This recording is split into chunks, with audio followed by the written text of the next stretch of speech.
Hello बच्चों, आइए प्रश्न को पढ़ते हैं। प्रश्न यह है, बिंदु 2, 3, 7 से समतल 3x minus y minus Z बराबर 7 पर डाले गए लंब के पाद के निर्देशांक और लंब की माप ज्ञात कीजिए। आइए सर्वप्रथम प्रश्न की मुख्य अवधारणा को जान लेते हैं। मुख्य अवधारणा, यदि हमें कोई बिंदु दिया गया है x1, y1, z1, इससे किसी समतल ax plus by plus cz plus d बराबर 0 पर डाले गए लंब की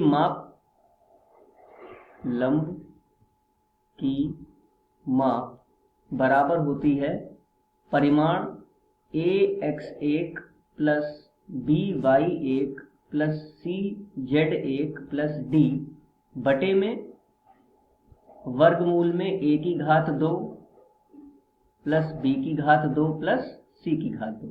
तो इस प्रकार हम किसी भी बिंदु से समतल पर डाले गए लंब की माप ज्ञात कर सकते हैं। आइए इस मुख्य अवधारणा के आधार पर प्रश्न को हल करते हैं। प्रश्न में दिया गया बिंदु है 2, 3, 7 अर्थात x1 और y1 और z1 का मान क्रमशः 2, 3, 7 है तथा समतल का समीकरण क्या दिया गया है, 3x minus y minus Z.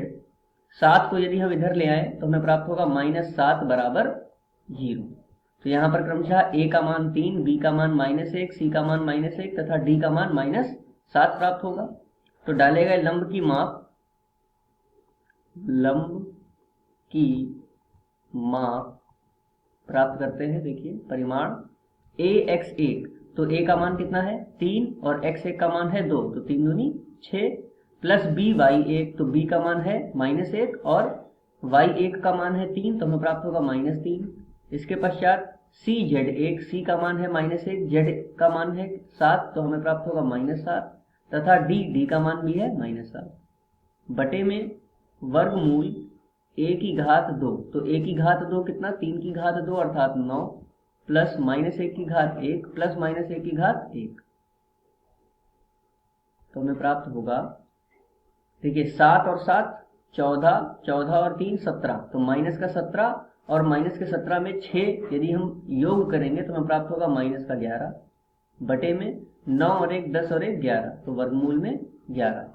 अगले प्रश्न पर इसको हल करते हैं। देखिए -11 है तो इसका परिमाण कितना हो जाएगा, 11 बटे वर्गमूल 11। वर्गमूल 11 से यदि इसको हम काट ले तो हमें प्राप्त होगा वर्गमूल में 11 इकाई। तो यह हो गई इसकी लंब की माप। इसके अतिरिक्त प्रश्न में हमें यह भी प्राप्त करना है कि लंब के पाद के निर्देशांक। तो देखिए यहाँ पर चित्र द्वारा थोड़ा समझते हैं। यदि कोई समतल है जिसका हमें समीकरण दिया हुआ है, इस समतल का समीकरण क्या दिया हुआ है, 3x minus y minus z, 3x minus y minus z -7 बराबर 0। तो यदि हम इसका, ये तो कार्तीय रूप है, यदि हम इसका लिखें सदिश रूप तो इसका सदिश रूप क्या हो जाएगा, देखिए n सदिश का मान यहाँ पर क्या प्राप्त हो रहा है, 3i माइनस j माइनस के, जहाँ पर 3 -1 और -1 ये क्या हो जाएंगे, इसकी दिक्कनुपात हो जाएंगे। तो n सदिश का मान यह हमें प्राप्त होगा। ये देखिए ये इसके दिक्कनुपात हो जाएंगे। अब किसी बिंदु से डाले गए लंब की माप, देखिए बिंदु हमें दे रखा है 2, 3, 7, तो कोई बिंदु है 2, 3, 7, तो अब इसके लंब के पाद के निर्देशांक हमें प्राप्त करने हैं। तो हम मान लेंगे, माना लंब के पाद के निर्देशांक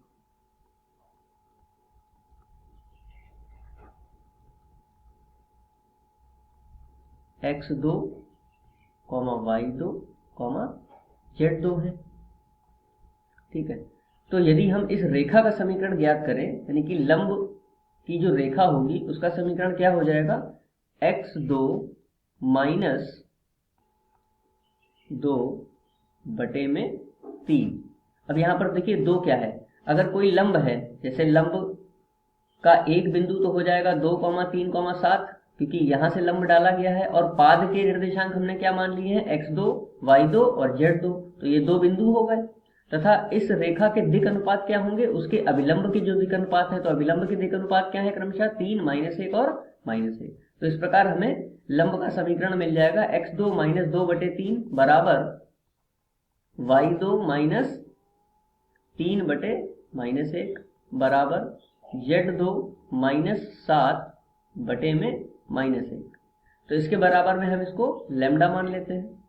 अब इनको हल करते हैं। देखिए, यदि x2 - 2/3 बराबर लैम्डा माने तो x2 का मान कितना आ जाएगा, एक को हल कर लेते हैं पहले पूरा, तो हमें x2 का मान प्राप्त होगा 3 लैम्डा प्लस 2। इसी प्रकार y2 को यदि हम करें तो y2 - 3/-1 बराबर लैम्डा माने तो y2 का मान क्या प्राप्त होगा, -लैम्डा प्लस 3। तथा इसी प्रकार यदि z2 - 7/-1 करें बराबर लैम्डा, तो z2 का मान हमें क्या प्राप्त होगा, -लैम्डा प्लस 7। अब देखिए, ये x2, y2, z2 ये जो भी मान है ये समतल के समीकरण को संतुष्ट करेंगे। तो आइए, समतल का समीकरण जो दे रखा है 3x - y - z - 7 बराबर 0, यहाँ पर x2, y2 और z2 के मान को संतुष्ट कराते हैं। तो x2 का मान कितना है, 3 लैम्डा प्लस 2, तो यहाँ पर रख देते हैं 3 और x की यहाँ पे 3 लैम्डा प्लस 2, माइनस y का मान देखिए क्या है, y का मान है -लैम्डा प्लस 3, तो यहाँ पर रख देंगे -लैम्डा प्लस 3, माइनस z का मान क्या है, -लैम्डा प्लस 7, तो यहाँ पर रख देंगे -लैम्डा प्लस 7 -7 बराबर 0। आइए इसको हल करते हैं। 3 3 9 लैम्डा प्लस 3 दूनी 6, minus minus plus lambda, -3 minus minus plus lambda, -7 बराबर 0। तो देखिए, लैम्डा वाले सभी पद हम हल कर लेते हैं। 9 लैम्डा, एक 10 लैम्डा और एक 11 लैम्डा, ये 11 लैम्डा आ गया। बाकी संख्याओं को देख लेते हैं। 6 - 3 तो 3 प्राप्त होगा, 3 और ये कितना हो गया, -7 14, ठीक है। तो -14 में से यदि 3 को घटाएं तो हमें प्राप्त होगा -11 बराबर में 0। तो 11 लैम्डा बराबर 11, अर्थात लैम्डा का मान आ गया 1। अब यदि लैम्डा का मान 1 है, लैम्डा का मान जो x2, y2 और z2 के मान आए थे क्रमशः 3 लैम्डा प्लस 2, y2 का मान था -लैम्डा प्लस 3 तथा z2 का मान था -लैम्डा प्लस 7। इसमें रखने पर x2 का मान कितना आ जाएगा, 3 एकम 3 और 2 5, y2 का मान आ जाएगा 1 माइनस का 1 प्लस 3 अर्थात 2, और z2 का मान आ जाएगा -1 प्लस 7 अर्थात 6। तो लंब के पाद के निर्देशांक क्या हो जाएंगे, 5, 2, 6।